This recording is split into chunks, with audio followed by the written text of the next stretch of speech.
We are live.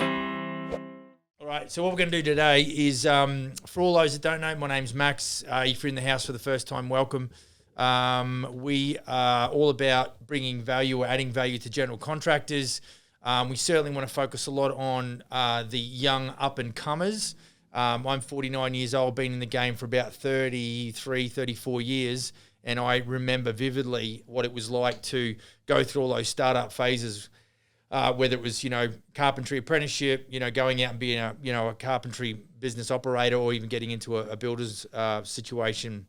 So we're going to answer a bunch of questions that we've got in front of us here, but we're also going to absolutely take some questions from our audience. And we're just going to roll out here probably for the next 30 to 60 minutes and just jump from question to question. But we absolutely want to bring value. So, we want you to be able to take away from this show, this live, this whatever. And we hopefully that you walk away and there's a bit of a bonus to your business. And it's all about, creating some lifestyle off the back of putting together a business system. So that is what we're about. So let's get cracking. Let's see what happens this afternoon. Welcome Friday afternoon here in British Columbia. Okay, this was a comment underneath one of our posts. Okay. I can't do anything but cost plus because the houses are too big and the customers change something every week. What's your thoughts on this? Well, I think, I do recall this comment coming in, and I think, I did $1.1 million townhouse on fixed price.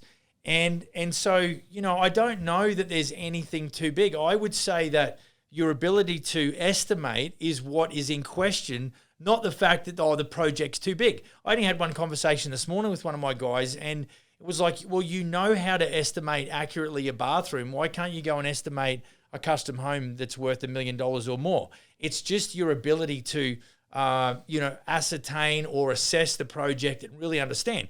And that's why the conversation around, these 18, 20, 22-year-old general contractors is a little bit amusing, because you can go and get the credential, and I've said this on a podcast, you can go and get the credential as a builder, but then you've actually got to go out there and make that shit pay.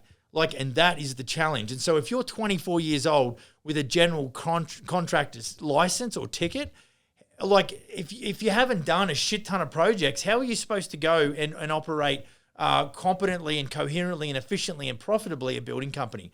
So we did a $1.1 million project, and that's not a big project. It was a 5-plex, but we did a fixed price on that. It took us 9 months, and there was about 150 grand's worth of gross profit in that. And, it wasn't anything special, but it certainly is a decent sized project. So, and of course, throughout these projects, he's saying, and they change their mind all the time. Well, of course they do. That's why we have change order policy or change order protocol or change order procedures that go into what it is that we do on these projects, because we know they change their mind. So every time they do a change order, it's written into the contract that there's a $250 change order fee. Now, do I waive that? Absolutely. I would consider waiving that for the first couple. But if you're going to drag me around from pillar to post and get me to quote on all kinds of stuff, that's where we're going to start. Hang on a minute. For my service, my quoting services, it's going to have to be, $250. So I don't really subscribe to I can't quote a big job and big fixed price. I don't subscribe to that because I've done it, and I understand how to handle clients when they decide to run in and start changing their mind. And, I think the conversation we have around them wanting to change stuff is certainly a developed skill. It's something that, once you start doing it a little bit more and more, it's like anything, you sort of get confident the more you do it. So, I hope that sort of clarifies that. What's next? Okay, this is welcome, Jimmy Duke. This is a 2-part question. Yep. So part 1, I'm just starting out, and I think I'm beginning to overquote more than underquote. And then your response to this comment was, how do you know you're overpriced? Have clients told you that? And if so, have you seen competitors' quotes? Buyers can be liars. Part 2, because I'm quoting 40 hours when it takes 20 hours, I haven't got a lot of feedback yet, only denied quotes. Give me the first part. What was the first part of question or statement? He just said, I'm starting out, and I think I'm beginning to overquote. Okay, so look, here's the deal. Let's just do one. Don't ask me that many questions at a time. I'll puke. Look, at the end of the day, when you think you're overquoting, it really does. It's dependent on how many quotes you're doing And look, I'm not there with you to see what the client's doing and how you're going about quoting. So until you get categoric data, you can't make a decision. You can't say you're being you're bidding too high. I know this for a fact that you can have a run where you are not winning jobs. And so because of that, you're thinking, well, I must be too expensive. And it's not really the case. And this is why, when I'm training and I'm coaching general contractors, the other part of the ledger with that is that you've got to understand that you've got to have a lot of top of funnel, because if you've got a high benchmark of type of client that you want to work for, then what you're going to find is you're going to have to have you're going to have a lot of top of funnel, because we know what we're looking for. And we talk about having a preferred client profile, guys and girls. So, like I shared the story maybe last time where I was spending $1,200 a month and I was getting so many people wanting quotes, and I was giving them all quotes for free. And I was wondering why. Like, my statistics were just really stupid, because I wasn't qualifying. So I was just letting the tail wag the dog.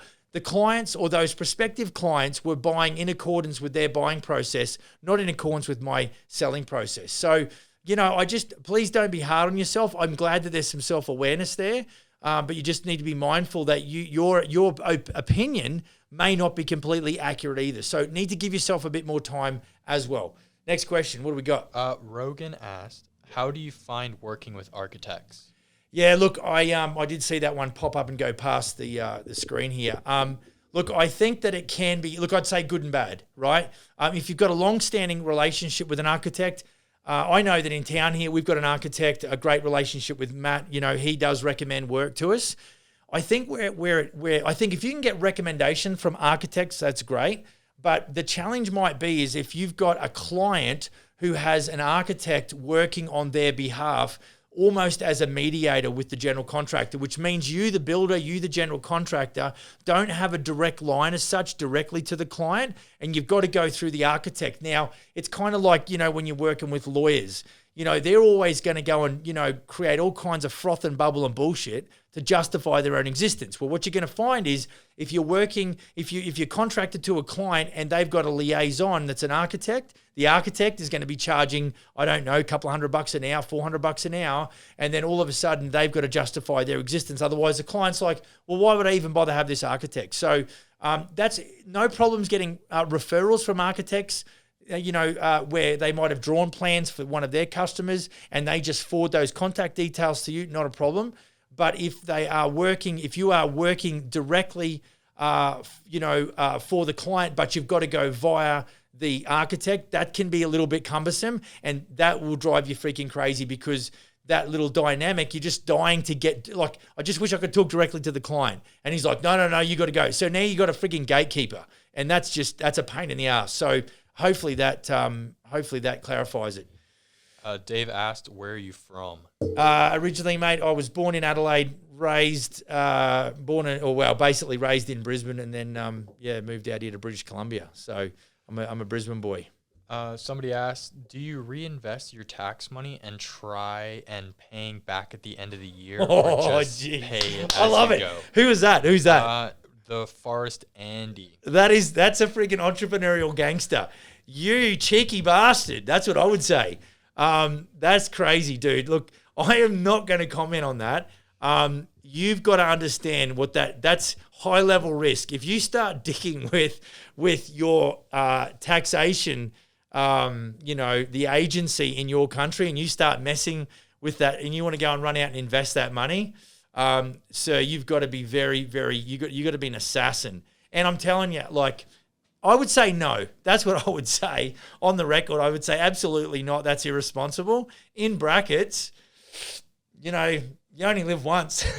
But that's pretty ballsy. But go and talk to your accountant. That'd be a good place. Get some advice from there. Go ahead, Dom. This is Rogan again from the architect question. Yep, go ahead. He said, shouldn't the contractor be the mediator between the architect and the client? One would think so, Rogan. But I'm telling you, dude, what happens is, and okay, now just side note. So this is what we do. What we do is we want to actually just remind me that question in a minute if I forget, because there's a very good chance I'm going to forget. Okay. But what happens is you go, you can end up working directly for the clients, or you can get Shit, I've lost train of thought. Did you want me to say it again? Yeah, go again. What did Rogan ask? He just said, shouldn't the contractor be the mediator between architect Right. and client? Right. So this is why, as a building company, we are a design and build company. So we want actually clients to come to us first, and then we turn to our design network, i.e. interior designers, architects, geotechs, surveyors, et cetera, and then we deal with those on behalf of the client. In some cases, the client goes directly to the architect. Now, the problem is the architect, if he's a ballsy entrepreneur, he might say, hey, I can offer you project management services, which then means, no, Rogan, you cannot deal directly with the client because the architect has now got an agreement for project management services to deal directly with the general contractor that is procured to do the project. So, yeah, I understand what you're saying, but in some cases, and look, for me, it's kind of like, would I go and do a project for a lawyer?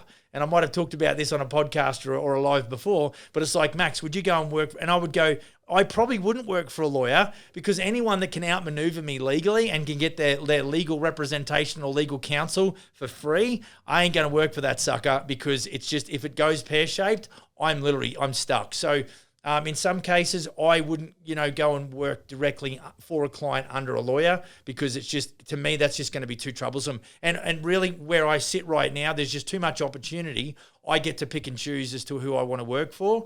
And so I wouldn't put myself through that unless you're absolutely desperate for work, and then you might give it some consideration. But at least now you understand the pros and cons with that as well. What do we got next? Sorry, mate, I'll try and keep these answers shorter. Sorry. It's all good. Jacob asks, what are some key words that you use when advertising to help avoid the bottom dollar clients? Okay, look, is that Jacob who? Posmar? Yes. G'day, Jacob. Good to have you back, champ. Yeah, look, I think what you can't avoid, and I should drag my admin in right now. She would love that if I brought our admin onto the live. But if we get some really, really, really ordinary inquiries to the point where she actually understands that there's some jobs that we just refer straight to a handyman service. It's simple as that. And we do our best on the website to make it look as boutique, as white glove, as bougie, as top shelf as we can. So people will check out our website and go, I don't think I'll call Smith & Sons about my, front door replacement or whatever the case may be.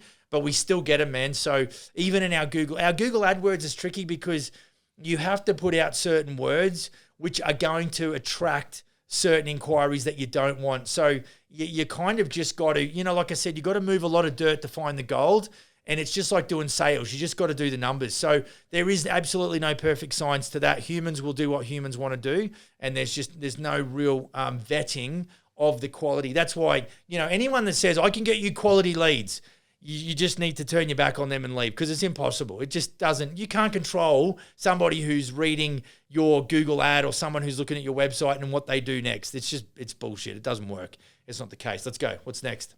Samuel asks, do you think schools teach I'd almost say no. Anything that mentions the word school and business, I'm no. pretty sure he just asked if he should go to school or jump right into work. Depends if you're a good student. I mean, I was in private school education in grade 11. My man dragged me out. He just knew that I wasn't cut out to do anything academic. And I rolled straight into trade school. And within 6 months of that, I got myself an apprenticeship and the rest is history. So, mate, you really just got to be, you've really just got to be understanding. Self-awareness is what I'd say. If you are getting A's and B's, then it's obvious. Dude, I never got an A or B my whole freaking life. Like, it was just, the writing was on the wall. Get out of school, dickhead. That's what it was saying to me. But then when I got hands-on, that was a game changer. Like, the best thing my old man ever did is like, son, you need to get out of school and you need to hit the workforce ASAP. So I was like 16. So anyway, go ahead. What's next? William said that the post not saying sorry is something that needs more recognition. Wow. Client's video. Yeah. And who was that? William, thanks for the recognition, bro. Thanks for the pat on the back. Look, it's so hard because my team is putting together these little snippets and you get no front and back context. And there was even a guy today who's just evil, just absolutely freaking evil. But, the thing is, to that point, it's, it wasn't like, I never try and be rude to clients. I'm in the people business, for crying out loud. And these people who are commenting negatively don't know me and whatever. So that's fine. But at the end of the day, and some of the comments that I made back was like, look, in that situation, I couldn't cover everything. But in some situations, I might approach the supplier and go, hey, you've really dicked my client around. How about giving us an upgrade with something that you've got in stock and get that to my site ASAP? There's a lot of discussion and negotiation around these challenges. And so, there's no real, set way, but people got fully lit over that. And they were just like, they were into me. But I think and of course you say it's about communication and then we quarterback a solution and all that sort of stuff. Man, we're so proactive. It's ridiculous. So, it's just really, and I think that's a good indication that, it's funny when I talk about qualifying, those people that are really pissed at me, they're actually, you want to find those people in the qualification process so you don't end up working for people like that. It's going to get a bit crazy, but anyway. So I appreciate that, and I don't try and be too I don't want to sort of gaslight and carry on. I mean, that's not what we're about. We're about here to give value. But it's like, and someone said on the comments, and if they're in the room now, I really appreciate it. They said, the fact that you thank them for their patience is the same as saying sorry, and I'm like, yeah, it is. Like, I'm trying to empathize. I don't want the dishwasher to not show up on time. That hardly helps my situation, folks. So I've got to get about communicating as promptly as I can and then quarterback a solution and get some. And I kid you not, I have a conversation with the client that's like, yep, we're solution orientated and we're going to get this sorted out. And then I get on the phone or I go down the supplier and I literally grab someone by the throat. And I'm like, pal, I got egg on my face. You need to get some shit sorted out yesterday. What are you going to do? And I'm telling you, the tune changes. And anyone that's given me evil on TikTok Live, on TikTok, like I'm going to be super, super nice to. But I kid you not, you get us face to face with that kind of bullshit, it's going to be a different sort of kettle of fish, I can tell you that. What's next? The Forest Andy asked, did you find the Canadian system better or worse than back home? You know what? I think at 42 years of age when I did move here, it was just something different. What's up, mate? John is sending us gifts. That's basically money. If you want to give some daps to John. John, is that John just became a top one viewer? John sent a rose. Yeah. Oh, John, you're a legend. I don't know what that's all about, dude. It's way too techo for me. But look, I appreciate it. He's cranking out the roses. Appreciate it, dude. Like, I'm loving the love. Like, it's super important. I am human. And it means a lot. And I'm really, doing my darndest to bring some change to an industry. And what I really feel is after being in the industry, I'm not going to be around forever. Matter of fact, one of our vendors just passed away 2 days ago. And he was a great guy and he helped me out when I first come to this town. And, life is not forever. So I'm all about making a bit of a difference. And I often talk about leverage. What is it? Legacy over currency. I got it. Yeah. I'm just got things going everywhere on that screen. I can't keep up. Okay, so thanks, Jono. Appreciate it. John's a builder as well. John, the builder. Good to meet you. Max, the builder. Awesome. We should catch up for a beer. I'd love to think you're in BC, bro. I don't know if you're in Canada even. Sweet. Okay, let's get back to some questions. We're going to give some value. Let's keep it cranking.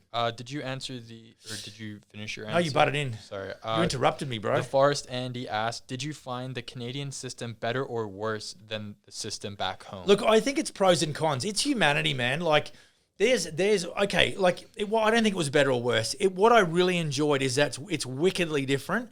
And that's because in Brisbane, in the middle of winter, the coldest it'll get is down to maybe zero. And I can go down there and have jean shorts on and a golf shirt and my flip-flops in the middle of winter at 9 o'clock in the morning. And it's like awesome. Come here and all kinds of crazy shit happens when it gets cold. So it was mind-blowing about what, the builders in this neck of the woods. And I would say right across the top half of even America and certainly in Canada, there's just different building methods. It's a lot more hardy, 2x6s.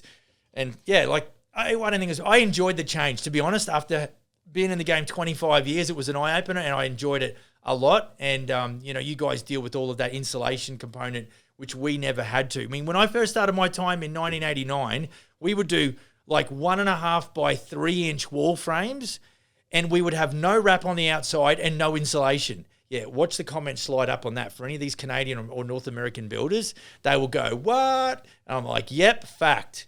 And obviously we got a bit smarter, so we started putting wrap in the late 90s and all of a sudden we started to do insulation, just trying to keep up with the North American builders, I think.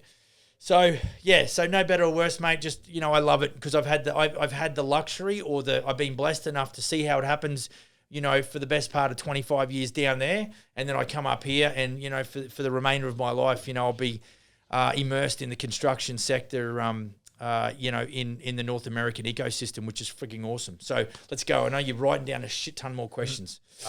Jay Tumpy, Jay Tumpy asked, I'm currently doing a building apprenticeship in New Zealand. Any tips for going out on my own? Yeah, don't go yet. Look, it's always going out on your own is always about, it's always about making more money. And I just think what we do is we overvalue the making money part, and we undervalue the acquiring of experience and the betterment of self. So I always say, the more you learn, Jono's pumping more roses. Bloody hell, mate. Appreciate it. I should buy this guy a beer or send him a case of beer or something. But I think we really underestimate, the more you learn, the more you earn. So don't underestimate the power of time and the impact it has on your journey. Like, I'm 49, and I would imagine that these guys and gals that are asking these questions are under 20. Like, I wish someone grabbed me by the neck and said, you've got time. You got time. Like, you don't, just let it come to you. Like, you can't learn it all in 5 months. I get builders who have been in the game 20 friggin' years, and I sit them in training in this conference room for 4 days, and I absolutely drown them in data. Like, if you're a 20-year-old and you're saying, well, I want to go and dominate in the general, well, relax, Turbo.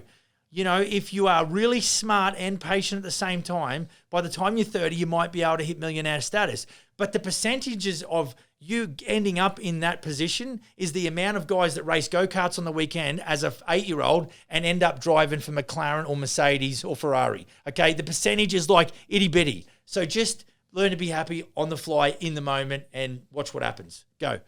Next. Hope that helps. John's, yes, please. Dude, you got to, what are you, BC? Are you Alberta? Are you America? Are you freaking Canada? Are you bloody, where are you? John. My rose guy. While John gets back to you, go ahead. Landon asked, can you go into detail about the different types of contract? It's almost like you've done a podcast about this. And I'm sure that if we give Jill a second. Okay, so look, the difference is cost plus, I believe, because where I came from, we never did cost plus, it was all fixed price. But I think the reason, and it's just one guy's opinion, I'm not saying this is fact, I'm not coming from an educated standpoint. What I'm saying is that the reason cost plus exists is because I go and buy lumber, and then I put a little percentage on it for me, and then I end up paying, getting the client to pay me for that amount, right? And so, I think the cost plus thing, and it's the way I look at it is all the risk is on the client. So you don't have to be very good with your material management, your project management. You can literally just go and at will just buy what you need and then just put it on the bill and send it to the client.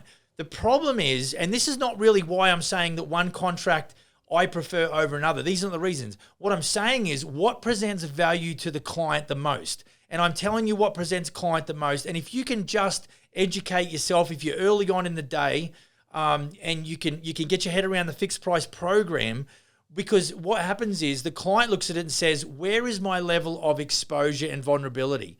And if they say to you, well, Mr. Builder, can you guarantee me a price? And you go, no, I just keep buying shit and charging you for it. Essentially, that's what you're doing.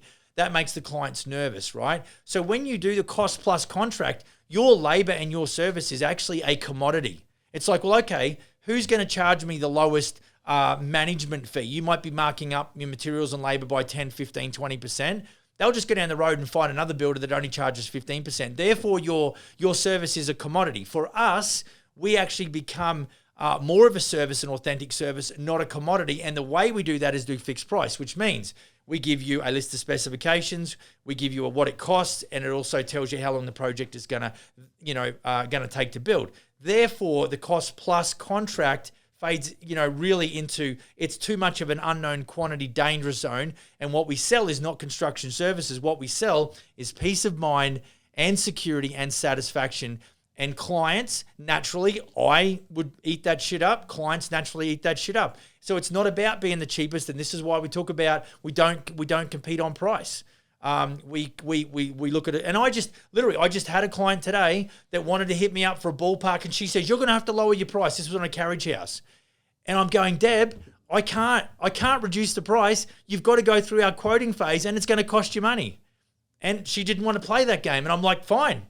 And she's like, fine. And I'm like, fine. We're done. I ain't going to do shit for you for free. It's such a large quoting process. So I know there's more work in fixed price, but if you have what we call a quantity takeoff service, where we go and talk to, there's a whole process with that. I'm sure, which is a podcast? Have we got a podcast? Episode 44, I already shared it. You did. Episode what? 44. 44, and I talk about our quantity takeoff service. Please make a note. And John's saying we also charge for quotes. Now, John's kicking ass because that's great. The fact that I would love to know from John if he actually, when he goes to the client, says, I'm going to charge you for a quote, because I don't recommend you use the verbiage, but essentially what we're doing is exactly the same thing. I'm providing a quantity takeoff service and it costs this much, and all the design services cost that much more on top. And it might cost the client for like a $500,000 renovation. They might drop 20 grand. And that's just the way it goes. And, part of that's going to be, it might take me 50 hours, right? So you can calculate your hourly rate.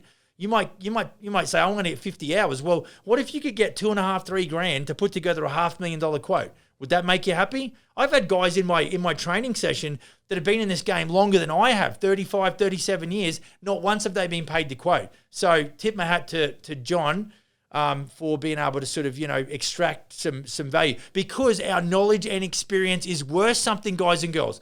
How many times I got to say that shit? It's worth something. You've got to be able to understand. My lawyer is worth somewhere between $375 and $425 an hour. I send Patrick an email. I send Allison an email. That shit's getting racked up. I'm typing going, I'm just blowing cases of beer right now. Yes, more beer. Anyway. Jacob said he had never been paid to quote. Okay, well, you need to check out episode 44 on the podcast, bro, because I go into some savage detail about that. And then email me, as you know, you've already emailed me before. Mate, I got Shane Morris. What, you go into that one. Go on that one. Yep. Would you or do keep as much in-house as opposed? Okay, so I've had this one a couple of times even this week. Can you read the question out, please?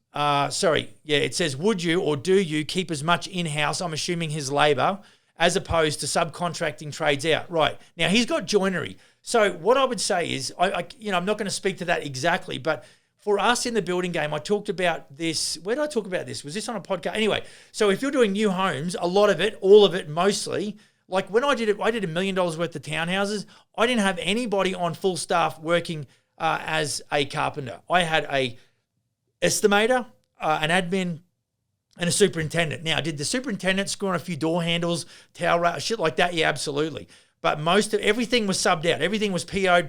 Purchase orders, right? Because I absolutely had to make sure that my back costing, my actuals versus budget amounts were able to analyze the cost to look at where I was losing money and where we estimated correctly and incorrectly, right? Whereas on renos, you've got to have some guys that are like, for me, I can go in there and demo, I can go and reframe, I can go on board, I can mud and tape, but you can't do that yourself, guys. You're going to limit the amount of work unless you just want to be a one-man band, and that's totally cool as well. We've got shit tons of questions. I'm doing my darndest to get through all of them, but let's go. We're 30 minutes in already. Yeah. Holy.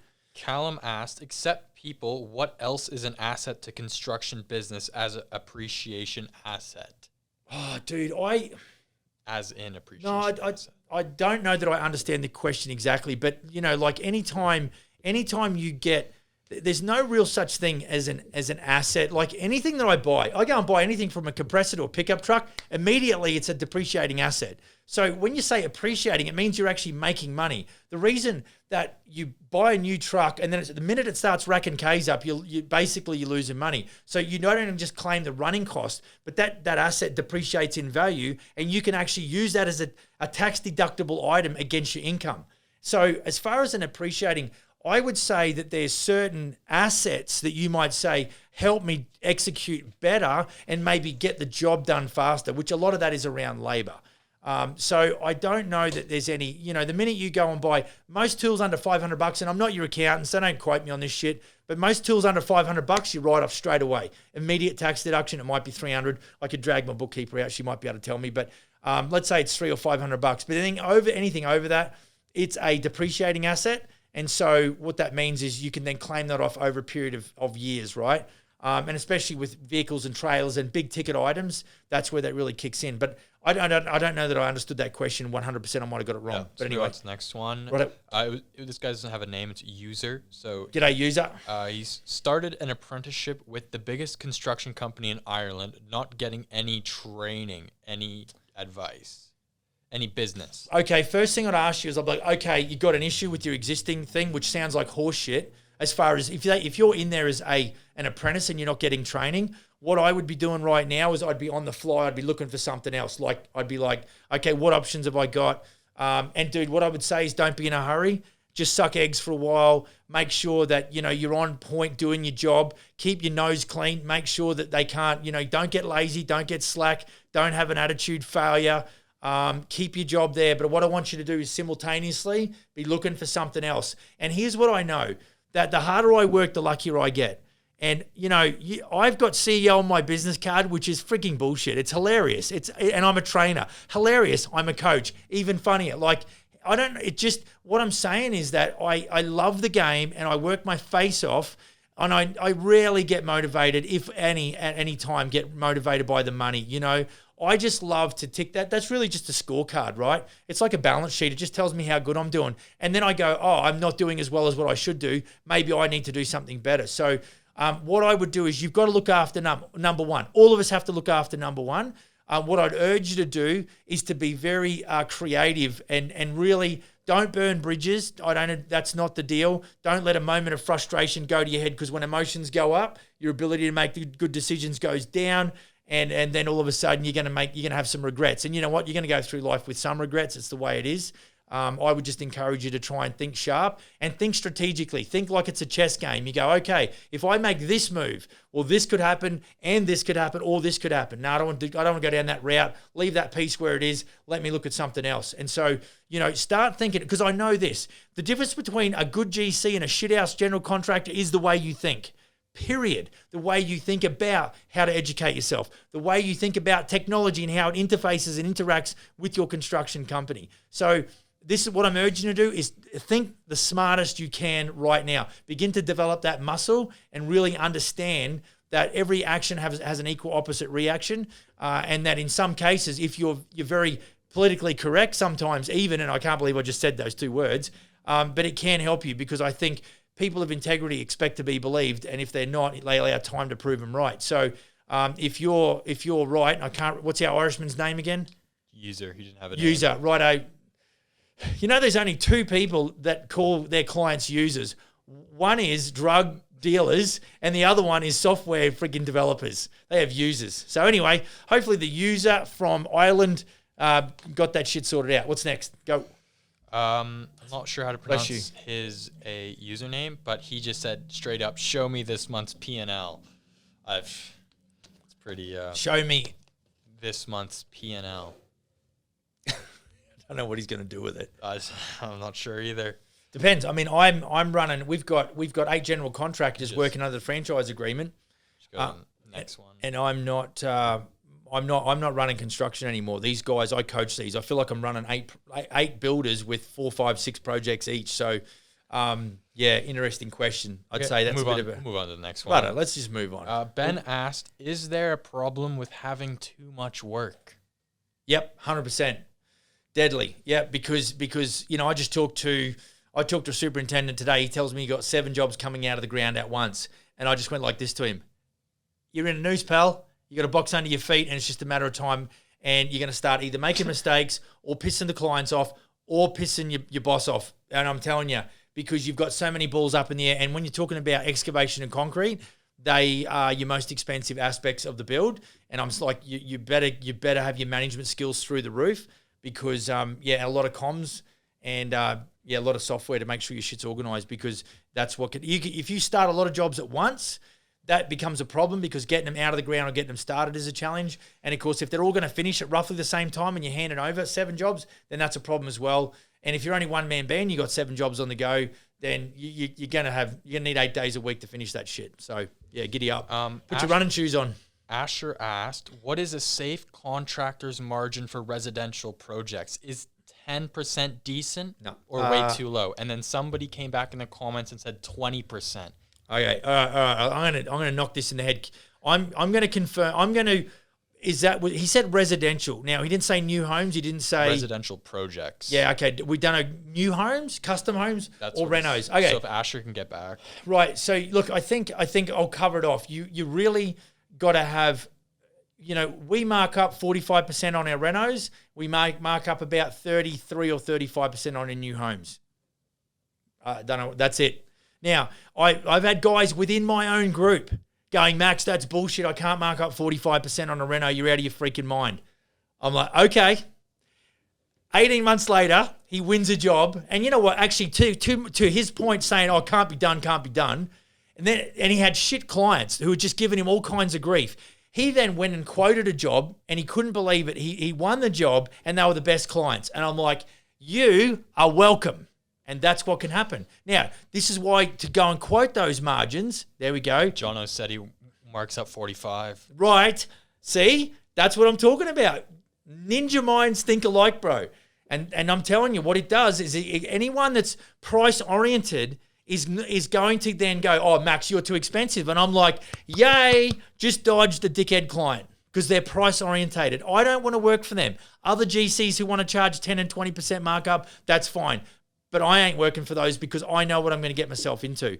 Yeah, and John does renos extensions. Look, and the fact that he's used extensions, I can tell he's not from North America. He's in Melbourne. There you go. It's an Aussie. That's an Aussie term. That is not American term. So, see, and I bet you John's been in the game for 20 years at least. Correct me if I'm wrong, John. I'm telling you, us old boys, we just get the shit kicked out of us for long enough and we work it out. And this is why I say, for the young fellas, if they want to work on building... If they would, hello. No. Is he 22 years of age or has he been in the game 22? Oh, okay. He can't be 22 years bloody old. If he is, actually, he takes my job. I got to know how old John is, or if John, if you're in the game 22 years. 22 years building. Oh. What am I telling you, right? So all the young pups that want to get in and dominate, by the time they're 22, John will tell you, he's like, dude, you're full of shit. Because we've had the shit kicked out of us for so long, and we're going, enough is enough. We got to start making money. You must be a clairvoyant. Because I'm telling you, you don't have that insight and the confidence and the ability without the experience. You can't buy the shit. And, even though I could sell young guys a franchise, they still think they know it all. They just have this arrogance and this confidence which overtakes their good common sense. And I'm telling you, I shit you not. I can just feel it. It's my intuition. Let's go. More questions. This is freaking awesome. If you this is from the Forest Andy. If you work in one field, do we expand our work base or stay in that's almost like a niche, right? Yeah. That's almost He's asking if we expand. Yeah, look, what I love about renos is because renos are recession proof. Interestingly enough, there you go. John's 43, in the game 22 years. Dude, it's like he's got that shit dialed, right? Anyway, I don't want to get carried away. I'll forget this question. And what was the question again? I fucking forgot it. Let's just move on to the next one because I can't read my own handwriting. Dude, you got to stop losing those. I see it. What? So if you work in one field but can multiple trade, do we expand our work base or stay in one lane? No, look, I think you want to. So they're saying if you're in remodeling or renovation, is that how you're interpreting that question?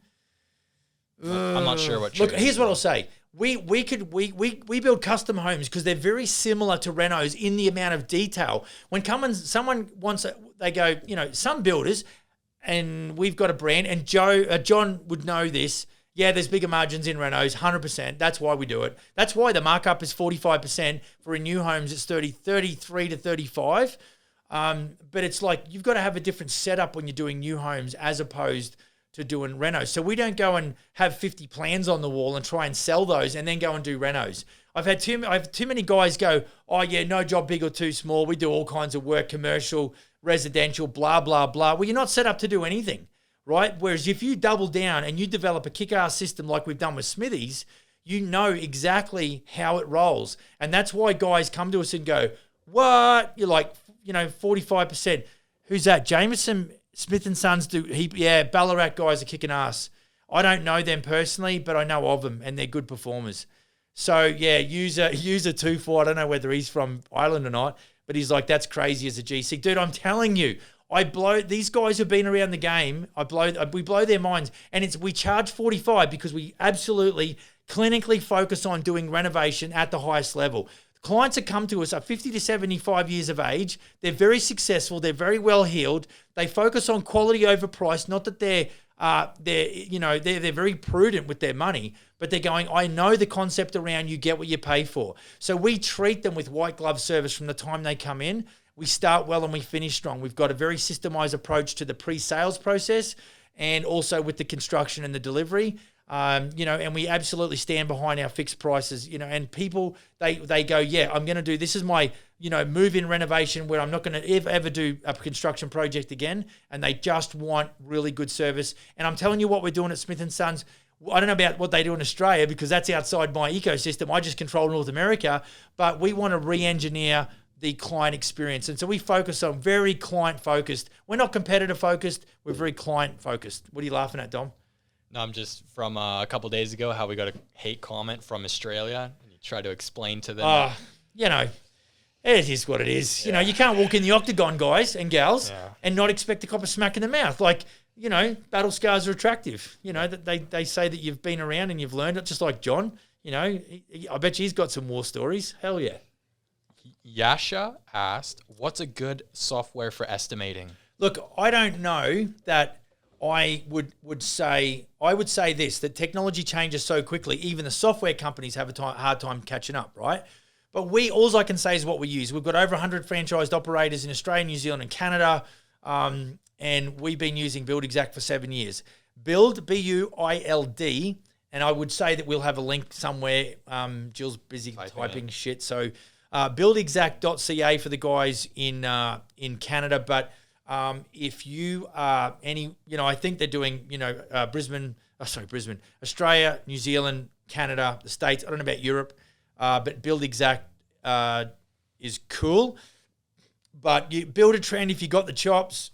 I've heard it can be a little bit technical, but it's totally doable. So businessforbuilders.ca. Yasha looks like it's got some diamond or some shit there. That's a nuts. Oh yeah. Okay. Cool. What do we got next? Yeah, let's go. This username. What is it? Just spit it out. Let's go. The turd dangler. The turd dangler. Backing in a semi. Yeah. Giving birth to a supervisor. The turd dangler. He said, what's so hard about that? I don't know. I just found it hilarious. Who charges for quotes, lol? I think that's taking Who charges? Yeah, he's taking the piss. Yeah. He's taking the piss. And that's cool, dude. Like, I'm just one guy on TikTok talking about stuff that I do. I'm not sitting here trying to monetize you guys or girls. I'm just telling you what we do. It just is. It's what we do. And the thing is, it's how you demonstrate value. And Mr. Turd Dangler, and like, this is why it's a new concept. And I've talked about this. You have a paradigm. You've just got a way that you see life right now. And it's very different to the way I see life. Now, after, and John, he charges for quotes. And it's really about how you demonstrate. Like, I've talked about this before. I can go to A&W or McDonald's and I can get an $8 friggin' hamburger meal or whatever. But I'm not there for the experience. I'm going, geez, I'm friggin' hungry, so I'll go and get that because it's cheap and it's handy and it's right there. But if I want an experience, I'll go somewhere like here in Canada. I'll go to Mr. Mike's or I'll go to Earl's. I'll go somewhere where I'm going, you know what? I really want to be comfortable and I know that it's going to be an experience. So we're not just on price. That's why we're not trying to just do everything for free. Because, Turd Dangler, if you're in the game and you've been around for 10 or 15 years, everyone in my office is freaking pissing themselves laughing right now, bro. So, Turd Dangler, you bring a lot of entertainment to our world. We really appreciate that tick. But, I think when you understand that your knowledge and experience is worth something, then all of a sudden when the penny drops and you go, actually, the work it takes me to do the design and quote, which is about a 4 to 8 week process, that involves 50 hours of my time, and I should be rewarded for that because that is a saleable commodity or a saleable service. Now, Gino #Hawkins just joined the room, and if I've got that right, that's Gino from Brisbane. And mate, Gino is a buddy that I met through Gary Vaynerchuk. online, and he's a Kiwi living in Brisbane, and he's an absolutely solid dude, and he's funny as shit. You should check out his profile. He's a frigging clown. He's a musician. He's a creative, and that's to frigging Gino for joining us today. Gino, good morning, mate, in Brisbane. Go, sorry, Dom. Jansen, like Jansen that we know. A&W Jansen. Yeah. Come in, Spinner. What's his question? Are you obligated to say no to people you personally know? Yep, no.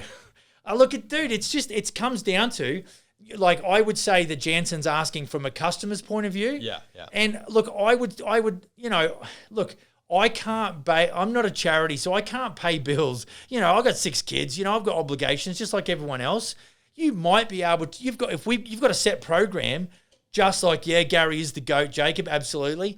I would show a little bit of mates rates to people, but bottom line is, dude, I can't pay my bills with goodwill. I just can't. So I definitely would apply, and that would be up to me at that point.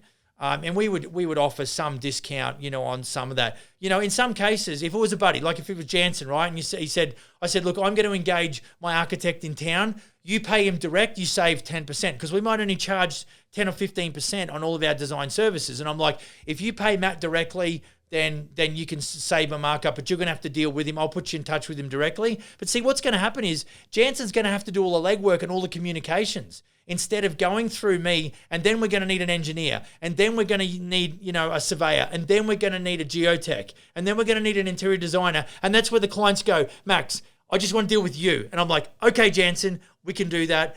Understand that you're going to pay for my service. See, people might just be happy to pay a little bit extra. I mean, in this country, people tip people when they buy shit. When I was an Aussie, I'd never tipped anybody in my whole life.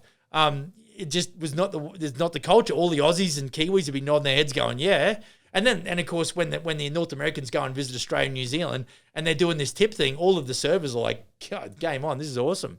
There is always a trade-off. We're not doing it to charge you more money to gouge you. We're saying we are doing it because it cost us time, and our time, nobody works for free. Last time I checked, they don't rock up at work and go, you know what, I've done 40 hours, just pay me for 20 hours. That's bullshit. You don't do it. So when I go and invest time in helping to organize the design phase of your business, that's taking me time, and I have to charge accordingly, and that's it. So it's not that we don't apply some discounts if we can avoid it. If we can, but most of the time we're avoiding it because time's money, and I've got to charge for it. Let's go next.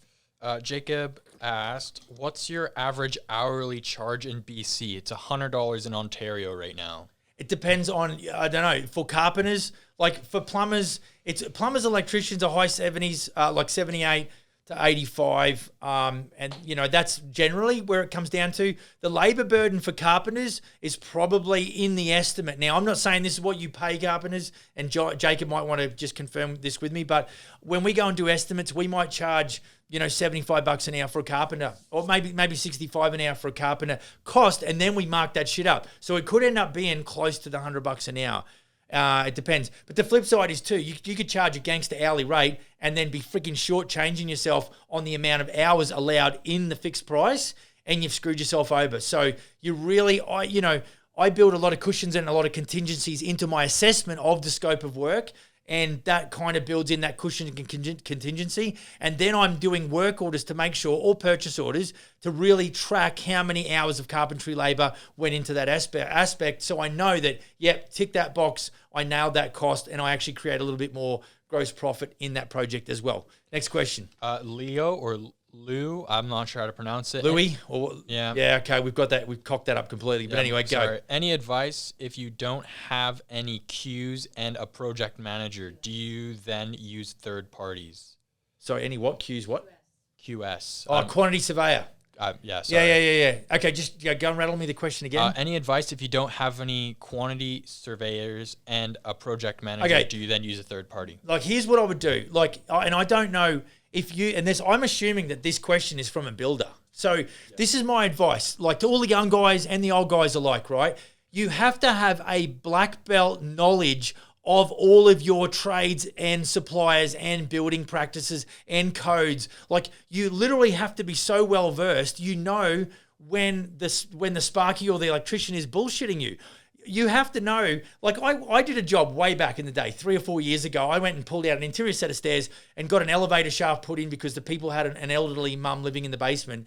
And I got my electrician. I said, Andy, you've got to run a new circuit. We need a circuit, for the elevator as well, blah, blah, blah, blah, blah. He literally pulled out a notepad in my truck because I drove him there and said, you got to give it to me, the price. He put in like $1,500. And I'm like, that seems too cheap, dude. So I put in there $3,500. He ends up sending me a bill for $3,000. That's having a ninja understanding. I'm not an electrician. I don't do electrical work. Anything that can burn your house down or flood your house, I don't touch, right? But I know that $1,500 for that job, I'm driving home going, I'm listening to him going, no way. And I didn't tell him that. I just was happy to understand where he was coming from because I did rub his nose in. I said, you told me it was going to be $1,500, you bastard, and you could have cost me money. But lucky I've got a black belt understanding of what electrical what electrical is required, and then you can accordingly, add that into your estimate. Because it's guys and girls, you've got to cover your ass. You've got to cover your ass. If we are going to hang our head on fixed price, please don't do it for minimums.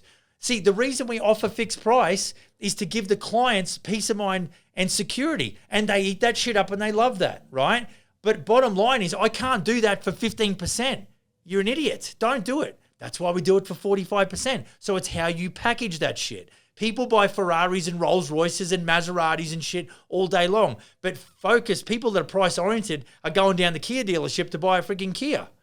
That's the difference. And it all comes down to the type of client. So guys, don't try and sell to the unsellable. Do not try and convince a client who's not working with you or not cooperating because the motivation will be they haven't got enough money. So I'm telling you, like, dismount. The horse is dead. It's easier to give birth than it is to raise the dead. Go and find another client, move on, and your life will be just like John's, bless you, from Melbourne. Okay, next question. Yeah. Jared asked. I'm bringing my guitar next week, 100%. I'm going to put on a show for the folks. I can't sing, but I will play. Sorry, I'll bring it out. Jared asked, what's your process with variations and extras? Great question. Easy question. Hey, okay, what's his name? Jared. Aussie Jared. Aussie Jared. Okay, Jared, what you've got to do, mate, is you've got to have you've got to be using a software. Please tell me you're not using bloody Excel. Please tell me you're not using Excel. If you are, then that's why you're asking me that question, I think. So just watch out for that question if he hits us back. Now, if you've got, let's say you're using BuildExact, which is what we use, and they're a Melbourne-based company, just by the way. In there's purchase orders. There is change orders. So you can go in there and you can do up a quote. So two parts. One is we've got change order policy written into our Germ's in here. Yeah, right. I get a Germ. I got my kid he's just freaking, what a turd. Don't answer his questions. Anyway, so if you've got that software, let's say, every software that's worth its salt should have a change order process in there, but you've got to explain that to the clients about how you go about doing change orders, man. So yeah, we do. So basically we do a quote, we get it authorized, we generate an invoice, we either get payment up front or we get payment down the track. There is a downside for having 6 kids that know you do TikTok lives. That's some weird shit. Boys, get out. Righto, next, give me a real question. So, hey, look, is there a change order? Do I talk about a change order specifically in one of our podcasts? Okay, so we're gonna put somewhere where I talk about directly how we go about doing that, in a more formal function. Go ahead, next question. Ben asked, what made you make the move from Australia to Canada? Okay, look, dude. Okay, long story short, I met a Canadian in 1993. I married her in 1995. We had 6 kids. We operated a building company, blah, blah, blah. Her dad was my drywaller for a period of time. He decided, now she was born in Vernon where we live right now. And so then my in-laws decided that they were going to retire back here in Canada. That kind of cocked my life up because, the mother and daughter thing's tight. So I argued for 3 years and then Faber finally gave in and so here we are. And that was 7 years ago. Hopefully that squares that shit away for you. Andy asked, at what point are you charging for a quote? 1-day job, ? For a 1-day, okay, so here's, good question, right? Because some of the guys are like, you mean every quote? No. What I personally, and this depends on your confidence in selling, and your experience and the size of the job. So I just talked about doing an elevator job where we remove the interior set of stairs and we put in an elevator, and I filled the floor in and I re-drywalled and re-floored downstairs and repainted and re-floored upstairs, et cetera, et cetera. That was a $25,000 job. I quoted that. I gave him an estimate quote because I felt confident enough, right? My years of experience. I went and quoted that at $25,000 in my truck in 15 minutes and went back into the client and I said, look, this is a very rough quote. I've literally done it in 15 minutes in the vehicle, and this is an indication. But what I'm going to do is I'm going to go back to my office, use my frigging software, and I'm really going to just clarify. And I had a list of, scope of work and numbers there, and I come up with 25 grand. And then I went back to my office, and the next day I presented actually a full-blown, because to me that was an easy job. I could go to a bar, I could go to a bathroom. It's the same thing. But I don't do a quantity takeoff service or a paid, I don't request money to do that. However, what you can do, the other purpose of it, and there's a couple of reasons, but the other purpose that you can utilize the paid for the quantity takeoff service is to quantify, because a lot of the time, if people transact with you at a low level, that means you've done a couple of things. You've taken them off the market because they've invested money with you. The other thing they've done is they've demonstrated that they trust you because they've just given you money.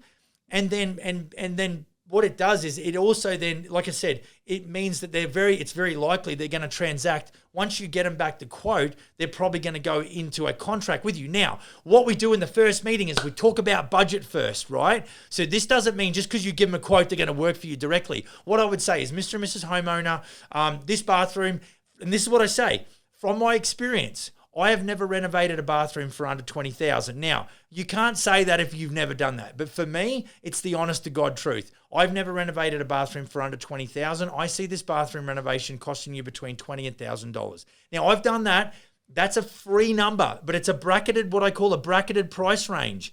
And so they know in their heads. I've had clients walk in this, and this is not a showroom. It is kind of, but this is like our franchise North American head office. But clients still waltz in and they want to have a chat. And of course, I'll come out of my office and I'll have a chat. And they'll go, oh, Max, that's really expensive. And I'm like, I understand where you're coming from. But what I'm trying to do is really give them some understanding of reality, because they watch too many of these bullshit TV shows that they think they can do this bathroom for 10 grand. It's not the truth. And I'm like, if you can find someone to do that, fill your boots, knock yourself out, go at her.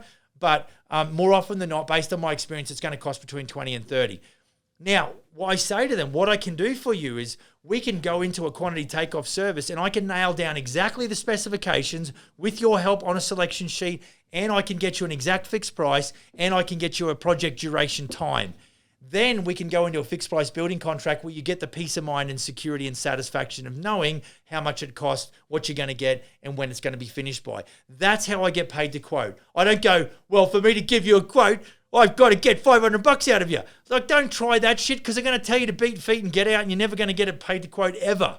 But it's how you demonstrate value. I hope that answered the question. Anyway, next one. User asked, where do you work in Canada? Western Canada, man. British Columbia, in the Okanagan Valley. I've got general contractors in Victoria, Nanaimo, Kelowna, Vernon, and Edmonton. You can see Chelsea's comment. G'day, Chelsea. How you doing, mate? It's great to have you in the room. I hope you don't hate me after you see what I do for a living.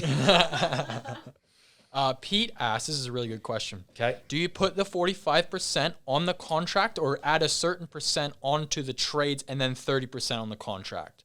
He's asking if you mark up 45%. No. Okay. So what we do is essentially, and in our software, and again, this is the benefit of having a good software. And I don't say Build Exact's not perfect. It does the job, right? But they're always trying to develop and make it better. But what we do is, the process is you put your cost in, and then the system can actually add markup three ways. It can add it as an overall on everything that you do in the software. It can add it there. You can then, in the categories you build, it can add 45% there. Or on the line items, it can add it. So you could actually add 45, 45, and 45. I don't advise you to do that. What you're going to find is a very, very low bid to win ratio. But what I'm saying is that if you put anything in your categories line items, or the line items within the categories, that automatically gets marked up by 45%. And like I said, that's cute and it's great, and you guys with dollar signs rolling through your eyes, but I'm telling you, you've got to be able to sell a certain way and demonstrate the value before you get it. But I'm saying that essentially what we do is we break our profit markup down to fixed expenses and overheads, and then your profit margin. That's how we break that 45% down. So, and we only do that once, and then everything that goes on it. Now, if you go in to do, let's say change orders, on the fly, you might not want to mark up some shit by that much, but then you might want to mark up. I mean, I've been known to mark up change orders by as much as 50%, just purely because of pain in the ass factor, dudes. And I charge $250 per change order. And if they want three things they want a change order for three things, I do three separate change orders. Going back to the other question we had, don't put 3 or 4 things on a change order, because they might authorize one thing, but then the other 2 things they want removed. And then you got yourself a little bit of a shit show. So you actually want to separate all of the items, separate items, get separate change orders, and your markup is the same amount across the board. Go. What's the next question? Liam. We're going to keep going. As long as people are in the house, I'm just going to keep digging. Let's go. Liam, he was in one of our previous lives. Righto. G'day, Liam. Thanks for coming back. What separates a good subcontractor from a great one? I'll tell you what separates it is their attitude. I had a stinking attitude because I used to tell the superintendent that I worked for that. What's that? Just got to interrupt. Tell Germ and Chelsea to stop commenting, because we're losing all of the questions. Kids, listen. Hey? Yeah. Kids, listen to me. Watch or get out. See, this is how, look, note to self, general contractors, this is how I deal with my kids. Kids, stop commenting and get out if you're going to be a pain in the ass. When daddy comes home, daddy's going, kick your asses. Right. Okay. So let's go back. Now, what separates a good from a great? Okay. So what I did was I had a rotten attitude because I knew that I did good work, and I would tell the superintendent that if it wasn't for if it wasn't for me, you wouldn't look as good. And so I forgot or was not made aware that the builder's actually my client as a subcontractor. So I would push really, really hard to find general contractors that understand the relationship. It's not that the builder is going to take advantage of the subs, but if the subs gets an ego that's out of control and doesn't know his or her place, that's going to be a hard individual to work with. That to me is what separates, that's what separates a good from a great.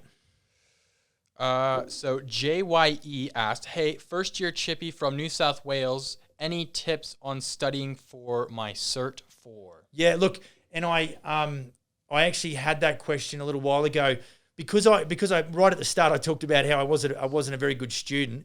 There was 2 ways. You can either do it through Master Builders or HIA and go in and do classes or night school or whatever, or you can do it on correspondence. Now, I preferred correspondence because I just like the control. I didn't like going to classrooms because that shit freaks me out a little bit. But I'm telling you, it was a lot of discipline to actually do it. Can you throw me another bottle of water, Jill? So yeah, I would just, what's this? Do most Master Builders? Yeah, you can just roll into that one. That one's cool. If you want. Yeah, the most builders take 10% when they quote. Yeah, for a house. I would say this. It really comes down to the design services that you need, i.e. architects. Soil tests if you're out of Australia, but it's geotechs here in North America. 10% when they quote for a house. It doesn't work that way. It's got to be the cost and then whatever the appropriate markup. Now, it might, but I would look at my hours. This is the 2 ways you can do it. You can go, look, it's going to cost it. This is the conversation you have with yourself. It's going to cost me 50 hours to do this quote. I want $75 an hour, but let's say you wanted $50 an hour. It's $2,500. Then what you do is on that job, that's like a preliminary build contract. In our software, you can then do change orders for the quoting phase, for the QTS phase, right? And then I would go to change order and say, right, it's now cost me $5,000 for the architect. It's now cost me $2,500 for the engineer. It's now cost and I just, I put little markups on that. Now I might only mark up that shit by 10%. That's fine. But then there's some guys that want a bigger commitment. They're going to say, Mr. and Mrs. Klein, all of the design service is going to cost you maximum $25,000 for the new home, right? So what I'm going to do is I'm going to take 20 or 25 grand, and what I'm going to do at the end of the job, if it hasn't cost any more than 25 grand, and let's say it only cost 20 grand for the prelims, well then I'm going to give you a credit of 5 grand. I'm going to give you 5 grand back, and then we can go into the construction.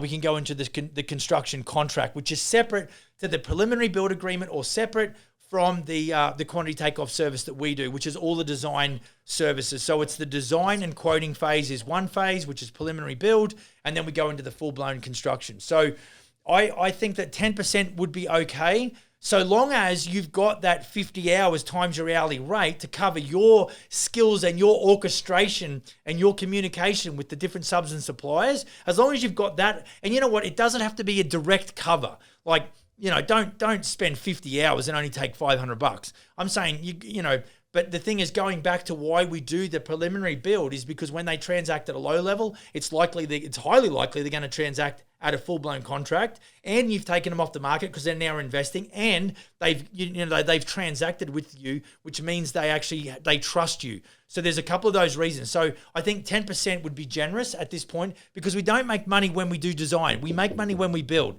So I think, you know, max margin, if you're only taking 10%, but you're covering, you know, you've got a token there or something that covers your labor, I think that's not a bad, and this is about you guys and gals formulating what works for you. I'm just giving you some examples and a little bit of a, 40,000 foot view of how I might do it. And then you can actually work out, what really works for you in the area, because, different regions, different clients, different expertise, different backgrounds, it's all very different. So hope that helps. Getting close. Yeah, this is my last question. User said, hey, you're a blessing to many of us. And his question is, how can I find work aside from paid leads websites? I'm not sure. Right, yeah. Okay, so I think there was a question rolled through. Someone asked it about Trusted Pros. There's these websites, right? Right, Max Martin saying not for the quote. So he's saying if he's saying for the build, 10% is not enough. No, you're going backwards. Anyway, oh shit, what was that question again, dude? Sorry. He asked, how can I find work aside from paid leads websites? So what you're talking about is lead gen. So This is why, when we formulated Smith & Sons and how we're going to approach it in Canada, we know that the biggest bugbear and the challenge with builders is that they've got to get people to talk to. They've got to get the phones ringing. Now, in this day and age, in the old days, it'd be newspapers. Like when I was doing it, letterbox drops, right? That was how it was. I mean, I started doing that in 2010. YouTube was only 5 years old, and Facebook was only a couple of years old. So there's, it was very early days, right? But now with digital, because it's all very much digital witchcraft and sorcery, for us to get an education, as in the builders to educate themselves around how you maximize your return on investment, it's terribly difficult. So there's companies out there, like Houzz is one of them, Houzz. Now I was spending $900 a month with them here in Canada as Smith & Sons, and I terminated that because I don't believe I was getting good enough return on investment. Right? It's why I've got a full-time creative director, a full-time micro content producer. We manage all of our Google AdWords with a guy that used to work for me for 10 months who's a computer scientist who just loves Google AdWords. Like the guy's a freak, right? So I'm blessed to have that gentleman. Big shout out to Sam. He's probably not watching. He doesn't get into TikTok, I don't think. Big shout out to Sam because he does a wicked job on Google AdWords. And so it's because of that there is other companies, and I would call them lead generation. So Angie's List might be one of them. Trusted Pros in Canada is another one. There was another company that I actually did use in Australia where you would pay him $500 a month, or you'd pay him, $25 a lead or something like that. But I don't know. I just don't know. I don't know what to do. And then the other option is you outsource an agency that can look after your social media profiles, and they can work with it. But you know what I'm going to do? We're going to do a deck, DECK for the Kiwis, because when the Kiwis say deck, they go, "Oh, that's a great deck brew." And I'm like, "Oh shit!" So a shout out to the Kiwis. So we're going to do a deck. I reckon we should somehow do something where we can give our general contractors, I don't know what that looks like, and it's just this bizarre idea, to try and give them some insight into how to do marketing. But the algorithm changes and the goalposts move, and it's really, really a challenge for general contractors to educate. And there is no set and forget, dude. It's not. And then of course you look at all the other socials that you can do. It's really tricky. So next question. Hope that helps. I don't know about doing a deck. I'm busy trying to do checklists and freaking all kinds of other stuff that we've been asked to do. Roran asks, what's an average wage for a builder in Oz? Oh, dude, I don't know. I've never worked on wages. Yeah. From a third-year apprentice in 1992, I was working 70% on contract, and I never went back. I knew I was entrepreneurial back then, and any way that I could get to more money, because the thing is, the faster I do it, the more money I can make. That was my mindset that got blooded in early on. I couldn't tell you what a carpenter's on. I do know this, and you know what, Canada and Australia is pretty similar. I do know this, that carpenters, good general lead carpenters are getting somewhere between 35 and $40 an hour. You go to commercial sites, that's resi, so residential. You go to commercial, there's a shit ton more. But the payoff is, a lot of that commercial work might be out of town, so you got to fly in, fly out, and that pulls you away from family. Not cool. So, yeah, I can't really just jump on Indeed or Seek.com. No, Seek, I think that's the Aussie version. Sure. Just do some Google searches, man. It's pretty close at the moment, but that's where we're at with carpenters. John asked, "Why is the sky blue?" It's not really blue. It's kind of grey. It's grey and over. It looks blue on your phone. I know, righto. Yep. No, it's a bit overcast, but we're in summer up here, John. Yeah. Melbourne, it would be freezing.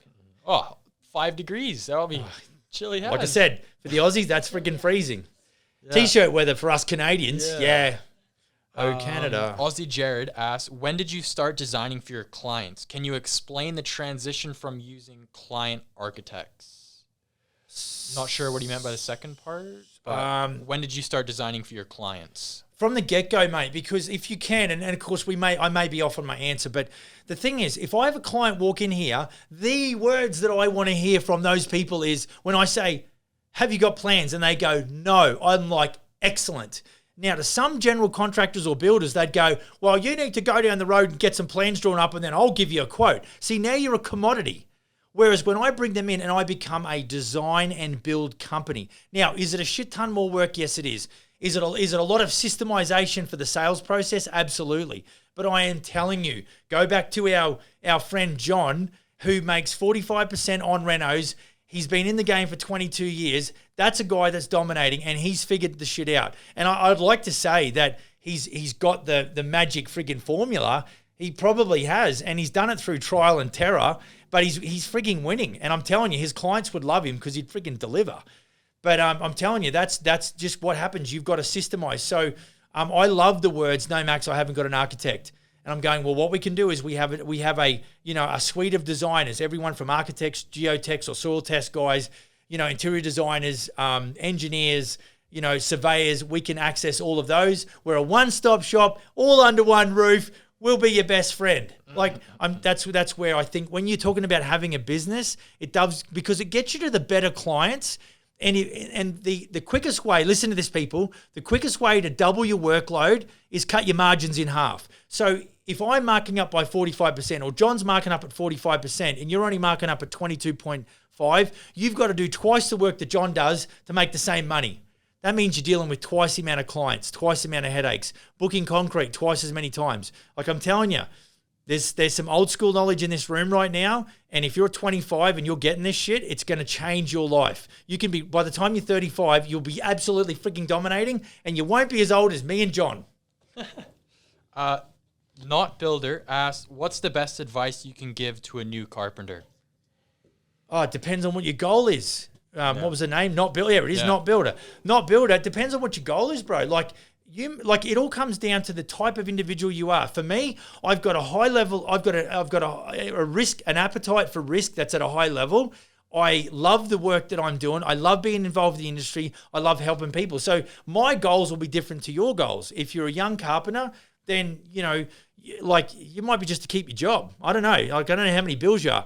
What I would say is that if you want to dominate and you really want to build a kick-ass business, then you've got to get very, very good at what you do and learn, and be super patient, but also looking yourself in the mirror and go, I like working for somebody, and I think I could be a very good second in command to somebody. And if you nail down that early, you're going to be a lot happier than going, I've got to be an entrepreneur and kick ass because that's what Max talks about in his podcast. No. It's got to be about your happiness first. Then out of that, you can figure out what you're happy doing and what you're not happy doing. If you're not happy doing it, get out, people. Go and find that which you are happy doing. Next question. Max Martin asks, do you think you can make more money specializing in one trade? Well, look, I mean, I've only got one trade. My thing says carpenter joiner.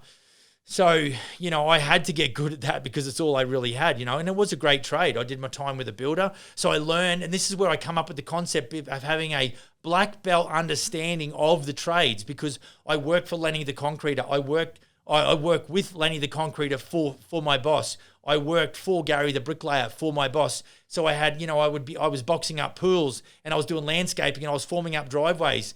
And so, that really helped me. But it really does, I don't know about getting multiple trades and trying to do multiple work, because you're going to limit. Look, this is what I'd said recently, leverage, systems give you leverage gives you lifestyle. At the end of the day, as much as I love to do what I do for a living, because it's better that what you do for a living you love doing, I think that at the end of the day, it's all about those leveraging systems give you lifestyle. And I mean, I love to race go-karts, and I love to play rock and roll, and I've got 6 kids and a wife. And there's a whole bunch of other things that I really should be doing outside of work for my own happiness. So, I think you just got to figure out if you're trying to, you've got to have the time to spend the money and the money to spend the time. You just got to balance that up. So, that's what I think most people spend their life doing, is trying to find their happy space. Locke asked, what advice would you give a first-year apprentice wanting to build a business in the future? The more you learn, the more you earn. Be patient as shit, and really do be self-aware. The thing is, I'm not about to give a first-year apprentice any information right now that will govern what they do. And it's a two-sided thing. It's like you can steal with your eyes and ears. Knowledge is not hard to carry around, right? So just look at what I want you to understand is risk. Risk. Everything that we do it's coupled to some level of risk. So everyone looks at the wonderful side of entrepreneurship, and they don't look at the lonely side of entrepreneurship.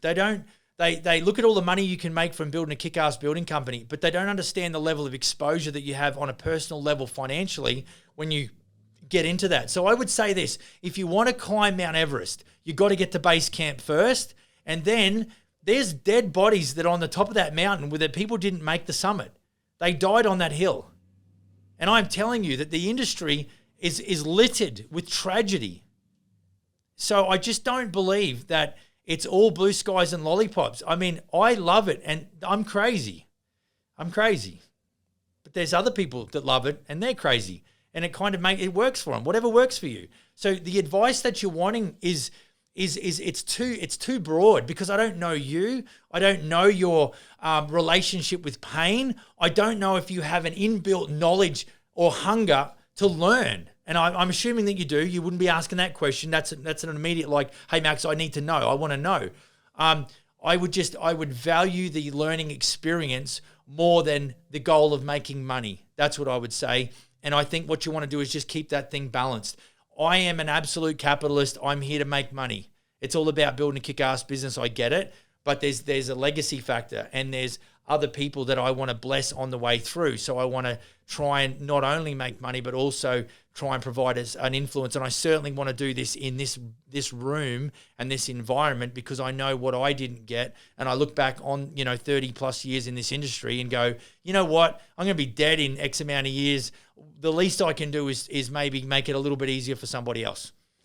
There's my advice. So just keep watching. That's what I just keep learning and be patient. Thomas asked, how would you go about looking for general contractors as a roofing company? Really? That's super interesting. So, because not all general contractors are what they are cracked up to be. So that's a good gangster question, because there's some other guys out there that really, you're welcome, Lock the Sock. There's some guys out there that are really not nice general contractors. So as much as we talk about as general contractors to be selective in our qualification process and select the clients that you want to work for, and make sure you've got good subcontractors and good suppliers. For the subs, my advice, because I was a subcontract carpenter doing frames, for 20 years. And there's some builders that I really enjoyed working for, and there's some dickheads, which I which I never friggin' met because it just cost me time and money. Look, I think it comes down to that mutual respect. If you get an arrogant builder, geez, and my old boss was a little bit like that, but he had a shit ton of money and he was a friggin' ninja.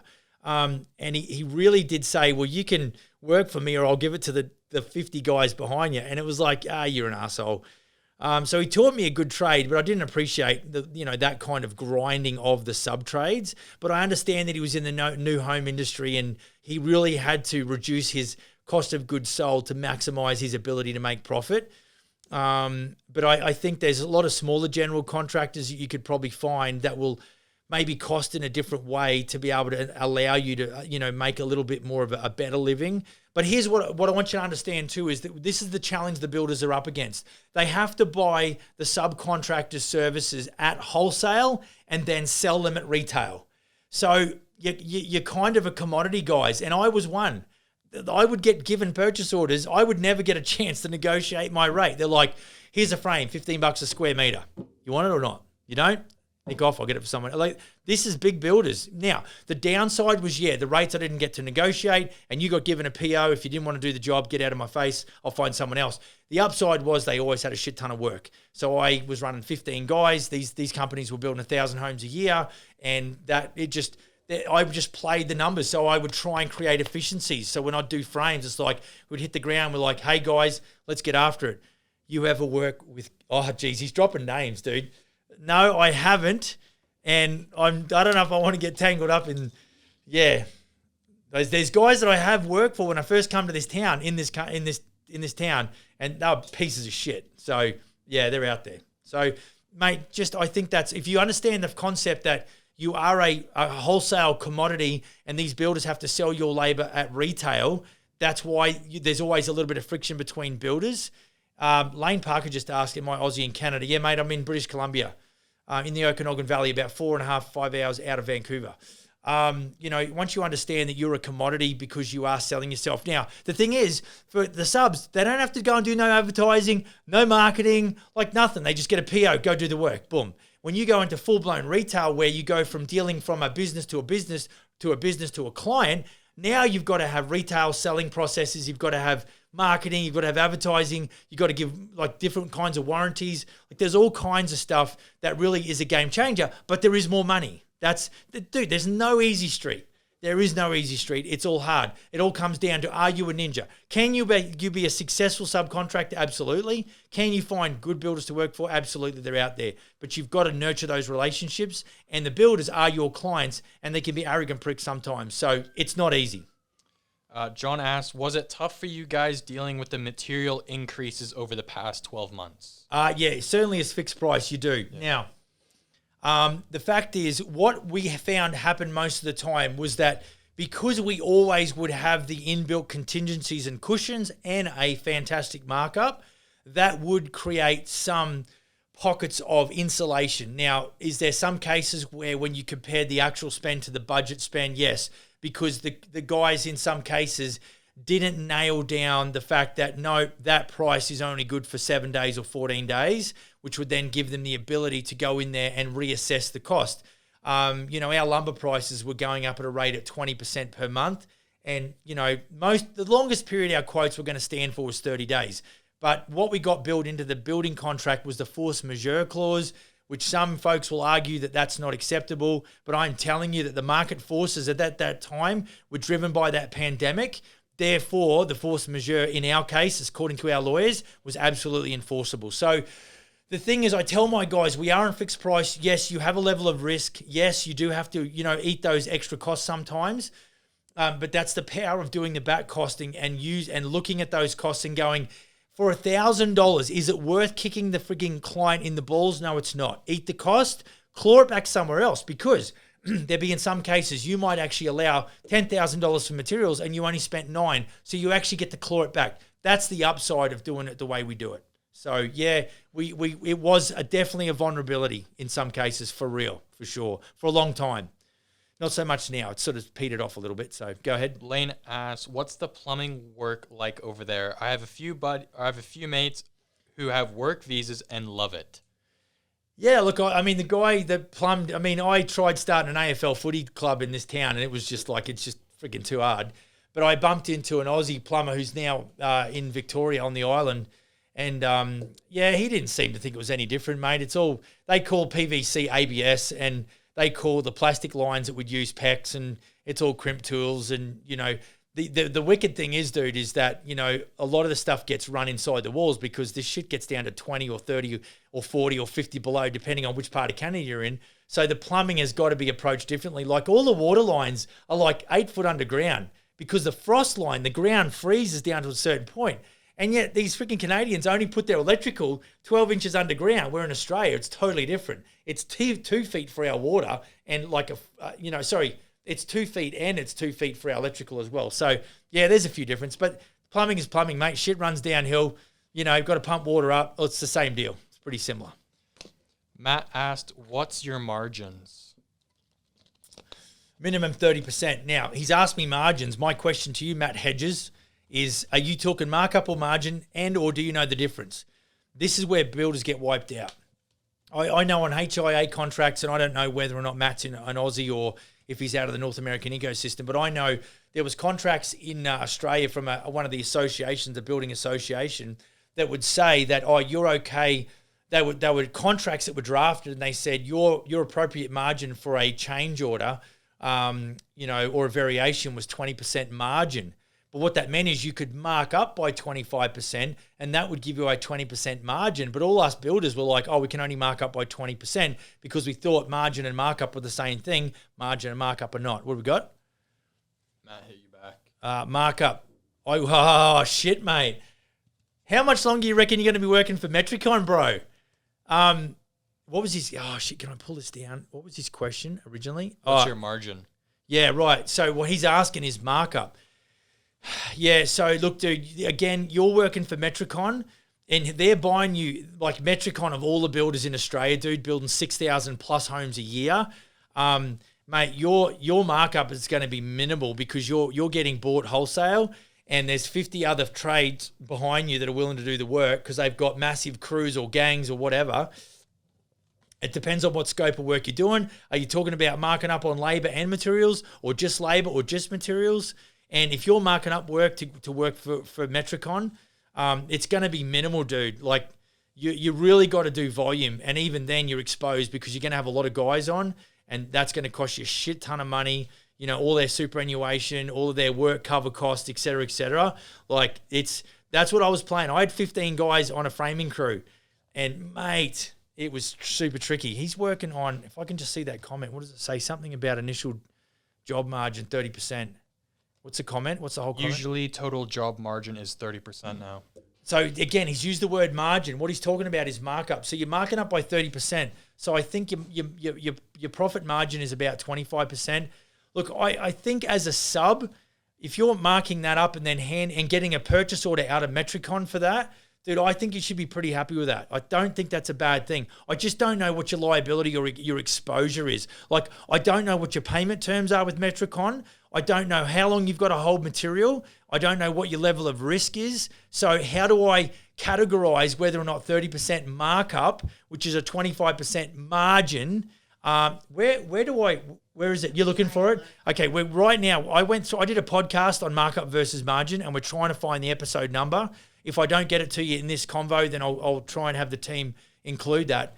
But I would say, yeah, so there's a whole bunch of things. I can't qualify and say, yep, 30% is good as a markup, not a margin, because I don't know your level of liability. I don't know your payment terms. I don't know what your fixed expenses on your company are. Like, there's a lot of factors that you actually need to assess simultaneously to actually go, yep, that markup, it might be plenty, but it might be like nowhere enough and you're going backwards.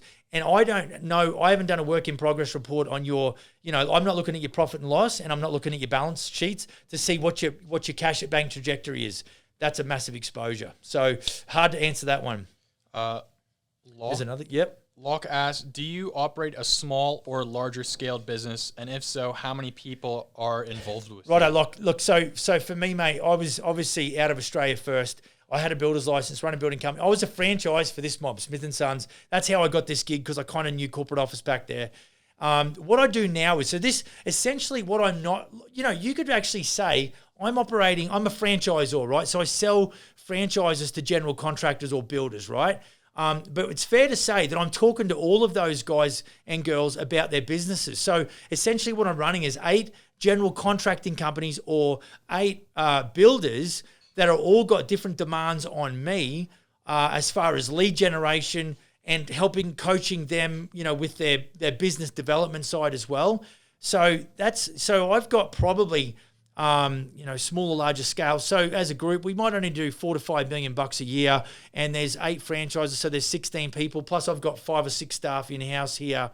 That's kind of where we're up to. So I don't know if that's large scale to you, Locke. It might be small scale. Compare that to Metricon Homes, who've got 2,500 staff and build 6,000 homes a year. It's quite small. But anywho, hope that clarifies. How are we at? Right. Okay, I think we got through most of it. If we didn't get to your questions, feel free to email me at max@businessforbuilders.ca, or you can hit the Q&A button in the TikTok profile right here, right now, and you can send that through, and we will try and get that answer back to you. It's super hard. Stay in touch with us on our podcast, which drops every Thursday afternoon at 3 o'clock Pacific Standard Time.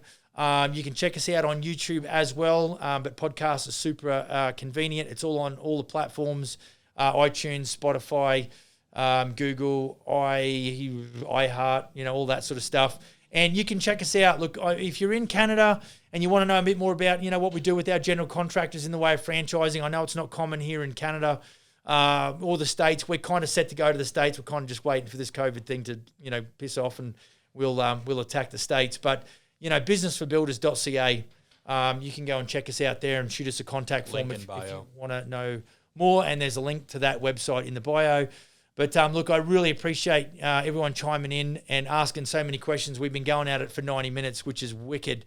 And I hope I've delivered a lot of value, and we will continue to do that with me and my stellar team that helps me put the show on. So have a great weekend. Take care of yourself. Go build a kick-ass business, and we will see you on the next episode. Yeah. Lights out. Thanks, team. Cutting.